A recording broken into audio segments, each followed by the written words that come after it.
the Russians are going to be in a very, very difficult situation. The two things are inevitable. Ukraine is going to win and Russia is going to lose.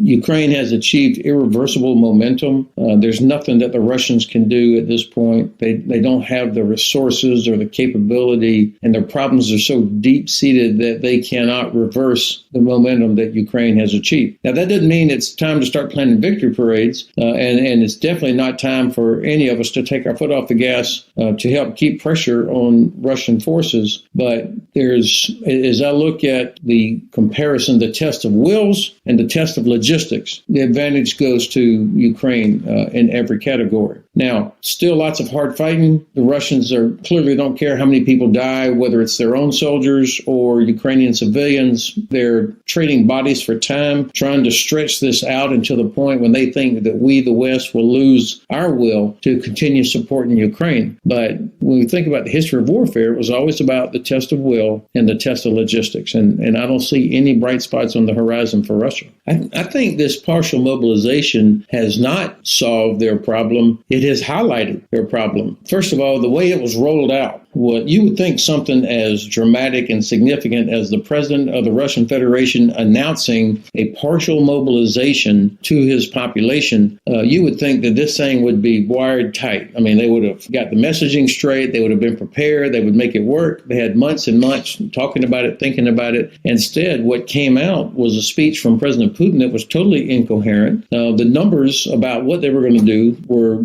different depending on who you talk to. And then the fact that 500,000 Russian male left the country to avoid being mobilized tells you all you need to know about the lack of will that the Russian population has for this fight. And then since 21st of September, we've all seen dozens of videos and read reports of extremely unhappy Russian males that were in fact mobilized, in some cases had to be chased down by the police and then put on a bus, and they show up somewhere. They have no food, they don't have equipment, they don't have a decent place to live. All the most basic things that you would need to take a civilian and turn them into a soldier, or even somebody who had been a soldier years ago, and to help get them reblued and back in ready to fight again. Zero. None of it. It's, with your own service experience, I mean, this is criminal to send soldiers into combat that are unprepared. So I was looking at one today, a recording of a bunch of them that were being, I would say, cajoled by a recruiting officer. And they were complaining and saying, hey, we were promised,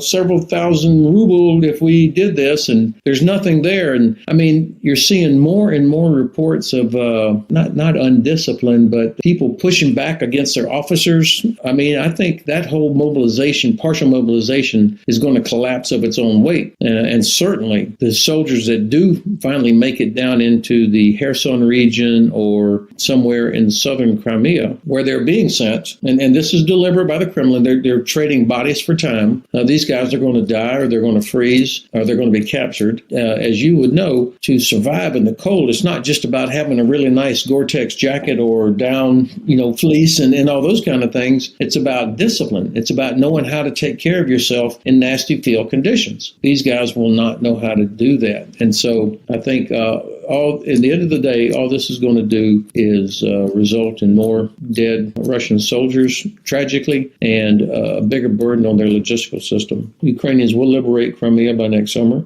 Key to this, of course, is these, if you think of the Ukrainian counteroffensive as having two wings. The right wing is the one that's in front of Kherson right now. The left wing is the one that's sort of coming down through Donetsk and Luhansk, and it's headed towards Mariupol. Eventually, both of them are converging on Crimea. And as they get closer and they start bringing up HIMARS, and other long-range systems are able to start hitting Russian bases inside Crimea, and Crimea becomes untenable for the Russians. And I would imagine that they're going to hit that Kerch Bridge again to keep it unusable or at reduced use. The only other supply route that the Russians will have is the famous land bridge that kind of runs through Mariupol. But if the Ukrainians are able to get close enough to that where they can hit, even if they don't occupy, they can hit Russian convoys trying to move through there. The Russians are going to be in a very, very difficult situation. And so it'll be a combination of long-range precision fires, stopping the flow of supplies, and I think Ukraine's ability to use other weapons is is only going to increase. And at some point, the Russians will have to decide they can't just leave their ships in and around Crimea, because they'll start losing more and more of them. And so this is why I'm generally optimistic about Ukraine's opportunity to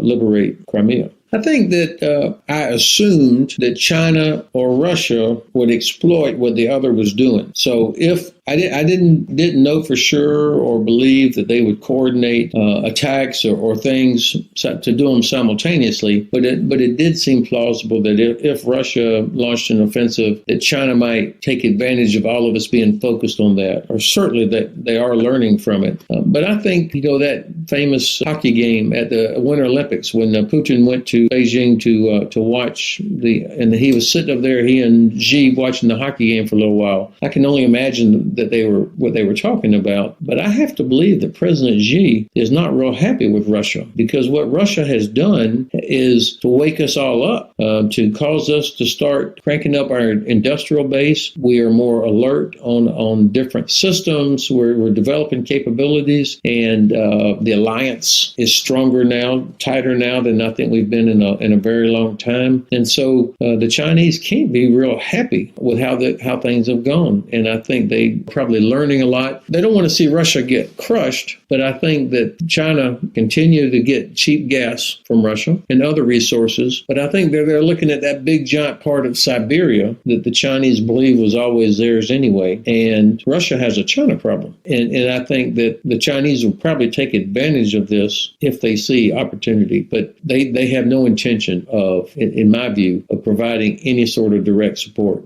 because they also don't want to get sanctioned. Yes, of course, we have to take the threat of Russia using a nuclear weapon seriously. They have thousands of them. And as I said earlier, and as you know, they don't care about how many civilians might get killed. But for the Russians, there are only downsides. There are zero upsides for them to use a nuclear weapon, whether it's a tactical nuclear weapon, and it would be the more likely one if they were to do something. There's no upside for them. And our president has been very clear that if the Russians do use a nuclear weapon, there will be, quote, catastrophic consequences. I believe him. And I think the Russians believe him also. And so I think the Chinese, the Indians, and others are telling them, do not do this. Do not use a nuclear weapon. And so because of that, and I think also the people around Putin are thinking about life after him, it just seems so unlikely. And if you think about back in February, March, there were debates about whether or not we should provide Stinger to the Ukrainians because of a perception or a fear that somehow if a Russian helicopter was shot down by an American-made Stinger by a Ukrainian soldier, that would give the Russians a reason to escalate. What nonsense. I mean, and we have continued to stair-step capabilities that